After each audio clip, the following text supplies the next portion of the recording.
김종천의 신나소 신나세 신명나는 소통 신명나는 세상 부산 가톨릭대학교 김종천 특임교수 스튜디오와 함께합니다. 어서 오십시오. 어서 오십시오. 네, 안녕하세요. 예. 지난번 오셔가지고 국민연금 혜택을 늘리는 방법을 쭉 소개해 주셨는데 네. 굉장히 많은 분들이 그래? 하고 깜짝 놀라셨던 것 같습니다. 오늘은 평소 국민연금과 관련해서 궁금한 점들을 좀 알려주신다고 들었어요. 일단 네. 혼자 사는 노인, 네. 독거노인 200만 시대를 맞아서 혼자 살다 죽으면 못 받는 연금 아까워서 일찍 받는 게 좋다 이렇게 생각하시는 분들이 꽤 있는 것 같아서 네. 여기에 대해서 어떻게 말씀해 주시겠습니까? 예.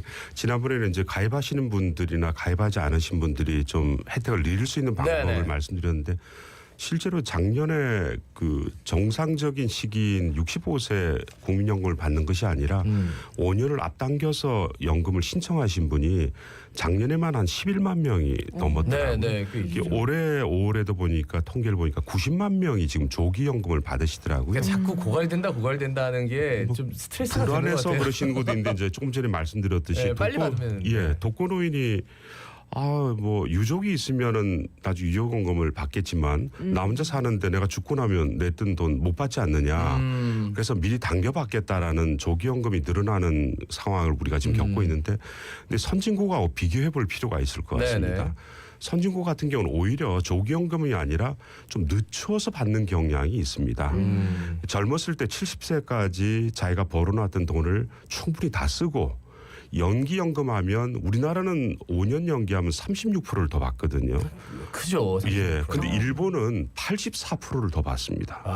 1.8배 이상 받습니다. 무조건 늦춰야겠네요. 예. 그러니까 그 일본 같은 경우 75세까지 연기를 할 수 있거든요. 그래서 대부분 선진국 같은 경우 많은 노인분들이 70세까지 자기 돈을 다 쓰고 그 이유는 연금을 풍족한 1.8배, 2배가 넘는 연금으로 생활하는 경향이 있습니다. 야, 근데 80% 이상이면 진짜 생활 되겠네요. 그렇습니다. 일본 같은 거의 2배 경우에는. 가까이 받으니까요. 그 좀 다른 선진국하고 좀 우리나라 좀 다른 생각을 갖고 있는 게 아닌가 맞습니다. 싶은데. 완전 반대 생각을 하고 있는 것 같습니다. 근데 이게 사실 연금을 좀 통해서 연금을 받기 전까지는 좀 현금이 좀 미리 필요하지 않겠습니까? 맞습니다. 그러려면 뭐 소득 활동을 좀 더 늘린다든지 아니면 일정한 돈을 좀 모아놔야 되는데 우리나라 같은 경우에는 좀 이런 돈을 좀 보유를 미리 하고 있는 편인지 어떤지 궁금한데요. 이 포인트에서 좀 불행한 면인데요. 그 금융투자협회에서 2년 전에 그 조사한 결과를 보면 네네. 우리 현재 가계 자산 중에 이 현금이나 금융과 관련 예금이 좀 있어야 되는데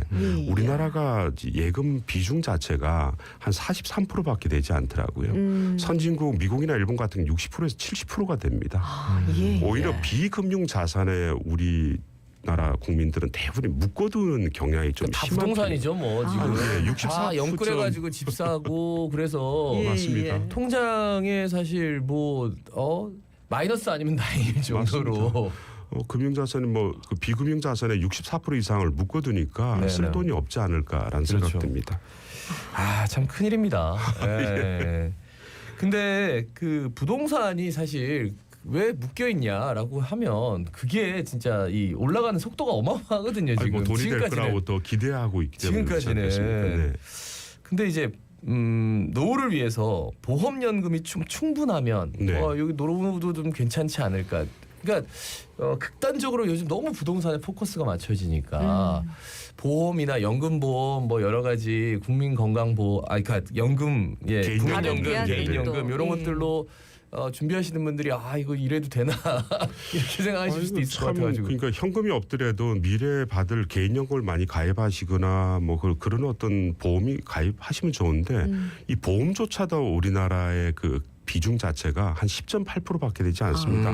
선진국 같은 경우는 30%가 넘는데 결국은 쓸 돈도 부동산에 다 묶여져 버리고 보험도 선진국에 비해서 반밖에 되지 않은 이런 수준에 있으니 상당히 그래서 노후가 상당히 불안하거든요. 그래서 지금 오늘 방송 들으시는 분들께서는 퇴직 후에 내가 수입이 어느 정도 들어오고 지출이 어느 정도 될 것인가를 한번 잘 계산하셔서 이 가계자산 비중을 금융자산과 비금융자산을 어떻게 안배를 할 것인가를 신중히 좀 검토를 하셔야 될 것 같습니다. 예, 진짜 고민할 필요가 있을 것 같은데. 그렇습니다. 우리나라 많은 예비 은퇴자의 경우에도 소득도 부족할 것이다 이렇게 예상을 하기도 하고 또 자신 건강이 또 언제까지도 지속이 될까 이런 걱정 때문에 조기연금 신청하는 경우도 있을 것 같은데 어떻습니까? 맞습니다. 근데 조기연금을 이미 신청하신 분들은 어쩔 수는 없습니다만 그 고민을 하시는 분들은 이 두 가지 포인트를 좀 잘 생각하셔야 될 것 같은데요. 네네. 언제부터 받느냐도 중요하지만 만약에 언제 받으면 어느 정도의 금액을 받느냐를 잘 생각을 하셔야 됩니다. 네. 미리 5년 당겨서 받는 것이 우리가 조기연금이라고 하고 정상적으로 65세 받는 걸 정상연금 또 5년을 미루어서 받는 걸 우리 연기연금이라고 그러지 않습니까? 네네. 그래서 이 부분은 시점과 금액도 중요한데 여기에서 이제 고려해야 될 것은 자기의 건강 상태와 현재 재정 상태가 상당히 중요할 것 같습니다. 근데 이제 정말 요즘 내 건강이 안 좋아하더라도 또 이제 건강 좋아지시고 그리고 내가 이제는 인생을 마무리해야지 했는데 그것보다 훨씬 더 맞습니다. 생각했던 수명보다 훨씬 더 오래 사시는 분이 많기 때문에 맞습니다. 근데 이거를 누가 얘기해 주겠습니까? 정말 어려운 일인데 네. 저는 한번 시뮬레이션이라고 가정을 한번 해봤으면 좋을 것 같습니다.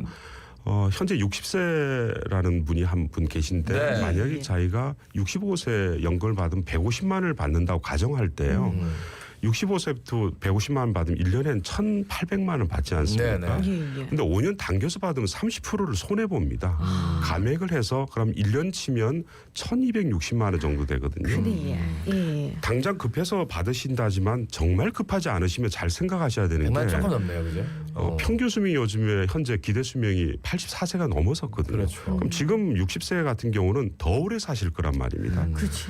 그럼 미리 당겨서 받는 것과 5년 후에 정상적으로 받는 금액이 언제 딱 합치되느냐 하면 77세입니다. 77세까지는 합계가 같은데 65세 받는 거나 60세 받는 거나 똑같은데 77세가 넘었으면 막 기하급수적으로 차이가 납니다. 손해가 생깁니다. 네네. 84세가 되면 7천만 원이 손해가 되고요. 86세까지 살면 1억이 손해를 봅니다. 5년 당겨서 받을 경우에 150만 원을 받는다는 가정하에서. 근데 지금 60세, 50세 같은 경우는 훨씬 오래 살 가능성이 크기 때문에 네네. 당장 크게 급하지 않으시면은 이러한 나중에 손해 볼 것을 잘 생각하셔야 되고 자기가 생각했을 때 아까 말씀하셨듯이 내가 77세까지밖에 못 살겠어 하면 뭐 조기 연금을 신청하셔도 어째 수명을 큰 손해는 예측하겠습니까? 인명은 제천인데 그러니까 이게 지금 사람의 마음이 지금 이제 현 시점에서 미래를 판단하는 게 쉽지 않지.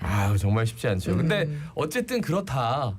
정보를 제공해 드렸으니까 네. 판단은 이제 개인이 하시면 되는 그렇습니다. 겁니다. 그렇지. 예. 네. 근데 이게 또 어쩔 수 없이 급작스럽게 퇴직을 하는 경우도 있을 수가 있는데 그때 소득이 없지 않습니까? 네네. 그러다 보면 또 이 조기연금 신청해갖고 받다가도 나중에 이거를 또 직장 구해서 갖고 취소를 할 수 있나 이런 생각을 갖는 분들도 계실 것 같은데. 제도적으로 조기 연금을 연금공단에 신청해서 예. 받기 시작하면 취소가 불가능합니다. 최대 30% 감액을 받는 금액을 또 받는데 근데 또 여기 또 맹점을 조심하셔야 될 게 조기연금을 받고 계시다가 갑자기 일자리가 생겼어요. 네. 그래서 연금은 다시 취소한 것을 다시 신청할 수는 없다지만 조기연금도 받고 내가 월급도 받는데 월급도 소득이 월 세후에 286만 원 정도 넘었으면 조기연금이 중단됩니다. 그래서 소액의 그 소득 활동하시는 거는 관계는 없습니다만 286만 원 이상 벌면 그러니까 세후니까 세전하면 아마 한 380만 원 정도 될 텐데요. 어쨌든 이러한 소득이 발생되면 받던 조기연금도 중단된다라는 점을 꼭 기억해 주셨으면 좋을 것 같습니다. 그러다가 이제 소득이 없어지면 그때 다시 이제 받게 되는 뭐 거고. 그렇겠습니다만 일단은 소득이 발생되면 조기연금이 그 중단된다라는 점을 잘 근데 살펴보셔야 될 것 같습니다. 은퇴하고 연세가 좀 지긋한 분들이 세전 근로소득 387만 원을 받는 세전 그렇습니다. 이거 금액도 쉽지는 상당한데 않지. 쉽지는 않은데 그렇습니다. 이거 판단 잘 하셔야 될 것 같습니다. 네. 조기연금 신청하면 건강보험료 평생 안 내도 되는지 궁금하신 분들 어떻습니까? 가끔 악용하시는 분도 계신데 악용해요? 건강보험료를 내지 않기 위해서 다시 피부양자로 보험료를 면제받기 위해서 조기 수령하고 건강보험료 혜택을 받겠다라는 분들도 간혹 계시다는 걸로 알고 있습니다. 근데 그 기준 자체가 그 국민연금이 연 2천만 원 이상 받으시면 보험료가 면제되지는 않습니다. 건강보험이. 현재 연소득이 국민연금 2천만 원 이상 받으신 분들은 건강보험료를 내셔야 되고요. 그 이하 되시는 분들은 면제가 되는데 이게 국가 정책 자체가 1개인 1인 1건강보험을 원칙으로 하고 있고 네네. 이 기준 2천만 원을 계속 조정하고 있는 상황이거든요.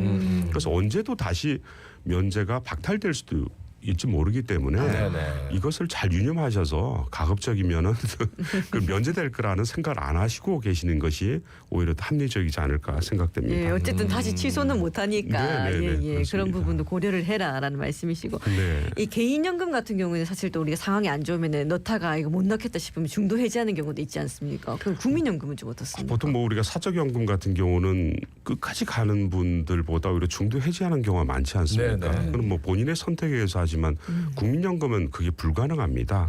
이게 사회 구성원들 모두가 노령과 장애와 사망에 대비해서 국가가 마련한 사회보장제도이기 때문에 네네. 본인이 선택한다고 중도에 해지는 불가능하고요. 네. 예. 단지 이제 국외로 이주할 경우에 일시금을 받을 수 있는 경우는 있습니다. 아, 예. 예. 많은 분들이 개인적으로 가입한 연금이 있으면 그만큼 국민연금 덜 받는 것 아니냐. 네. 이런 생각도 하시거든요. 아이고 지난번에 방송 나왔을 때 저한테 개인적으로 카톡이 네. 오는 내용들이 이런 부분이었습니다. 아. 나 개인연금 좀 넣고 있는데 네. 이러면 소득이 있으니까 예. 국민연금 못 받는 거 아니에요? 전혀 상관없습니다. 아, 개인연금과는 상관없어요? 사적연금이 개인이 어. 가입하신 것과 국민연금은 관계는 없으시고요. 본인이 뭐 개인연금을 30만 원을 사적 기관에다 가입을 해서 30만 원 받으시고 국가에서 뭐 80만 원 받으신다라면 합해서 110만 원을 다 받으실 수 있습니다. 예. 전혀 국가와 민간 사적연금하고는 관계가 없다라는 걸 꼭 기억해 주시기 바랍니다. 네네. 그러면 또 이 부분도 궁금해하시는 분도 있을 것 같은데 개인연금 같은 경우에는 가입 당시 계약에 따라서 좀 기간을 정해갖고 받는 그런 걸 하지 않습니까? 네. 국민연금은 좀 어떤지. 국민연금은 이제 사적연금과 어떤 비교했을 장점이 뭐냐면 평생 받으시거든요. 네네. 받는 시점부터 평생 받으신다는 점이 있고 선택의 예. 여지가 없습니다. 사적연금은 일정 기간만 받을 것인지 아니면 평생 받을 것인지를 선택해야 되고 네네. 또 돌아가시고 난 이후에 보통 국민연금은 유족이 연금을 받는데 이 사적연금 같은 경우 지정인 법적 상속인에게 약정 금액을 지급하거든요. 그에 비해서 국민연금은 평생 받으시고 유족도 그걸 계속 지급 받으실 수 있다는 큰 장점이 있습니다. 네네.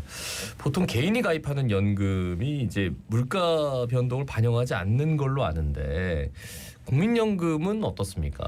국민연금이 사적연금의 강점 중에 한 가지가 물가 변동을 반영한다는 것이거든요. 예. 연금을 받는 시점의 가치로 환산해서 본인이 연금을 받을 뿐만 아니라 매년 지날 때마다 그 당해 매년 변동되는 물가 상승률을 반영해서 또 실질 가치로 연금을 받는다는 것이 가장 큰 장점입니다. 예. 사적연금 같은 경우는 계약 당시에 일정 금액을 주겠다라면 끝나는 것이거든요. 네네. 그에 비해서 국민연금은 연금 시간이 지나면 물가 변동 올라가면 그만큼 반영해서 받을 수 있다는 것이 사적연금과는 큰 차별성이라고 볼 수 있을 것 같습니다. 물가 변동을 반영하는데 왜 이렇게 적어라고 하시면 분명히 반영된 액수예요. 본인이 덜 내서 그런 거죠. 어쨌든 뭐 이래 장점이 많은 국민연금인데 네. 이래 지난번에도 느꼈지만 추납부나 임의 가입을 하는 게 확실히 좋긴 하겠습니다. 그렇습니다. 왜냐하면 예. 최근에 물가가 많이 올랐지 않습니까? 그치. 이런 걸 고려한다면 그 임의 계속 가입이나 추후 납부를 통해서 이 연금액을 늘릴 수 있는 방법을 고려하시는 분들이 요즘 많이 늘어나고 계시거든요. 그러니까 나 좀 더 낼래. 예, 지금 예. 이 소득 있을 때 예, 좀 더 그렇습니다. 내고 급을 올려서 예. 내서 어느 정도 유지만 하면 또 더 받으실 수 있는 거잖아요. 그렇습니다. 어. 뭐 이런 것만 보더라도 가급적이면 이러한 연금 가입을 좀 권장해드리고 싶습니다. 예. 처음에는 국민연금이 고갈되느냐 이것 네. 때문에 이제 맞아요. 교수님께 계속 여쭤봤단 말이에요. 저는 그걸 믿지 못한다면 어떻게 국가를 믿겠습니까? 이 국가에서 하는 것인데 믿고 예. 맡기시고 원한 사적연금보다 저는 큰 장점이 있다고 생각합니다. 그렇다면 이제 국민연금을 어떻게 가입하면 좋고 네. 언제 이제 받으면 좋고 오히려 이제 기술적인 부분을 많이 좀 연구하셔서 본인 연금을 늘릴 수 있는 방법을 좀 탐색하시는 게 좋지 않나 싶습니다. 그러니까 누군가는 국민연금 막 고갈돼 그거 빨리 해지해야 돼라고 얘기하는 동안 정말 규모 있게 예 그리고 정말 계획적으로 사시는 분들은 탄탄하게 이 잘 국민연금을 내가 언제 혜택을 받고 언제 받으면 이 정도 생활이 꾸려지는데 내가 좀 더 넣을 수 있으면 더 넣을 수도 있는 거고 이걸 맞습니다. 왜 해지를 해? 네. 없는 것도 있는 걸로 해야지. 맞습니다. 지금 이렇게 가고 있다는 네, 거죠. 알겠습니다. 예, 여러 가지로 국민연금에 대해서는 정말 이 박사님 모셔가지고 저희가 감동을 받았습니다. 고맙습니다. 네, 말씀 잘 들었습니다. 고맙습니다. 네, 감사합니다. 네, 지금까지 부산 가톨릭대학교 김종천 특임 교수, 김종천의 신나소 신나세였습니다. 예, 요즘 날이 급격히 추워져가 패딩도 급하게 꺼내기도 했는데 여러분도 추위 대비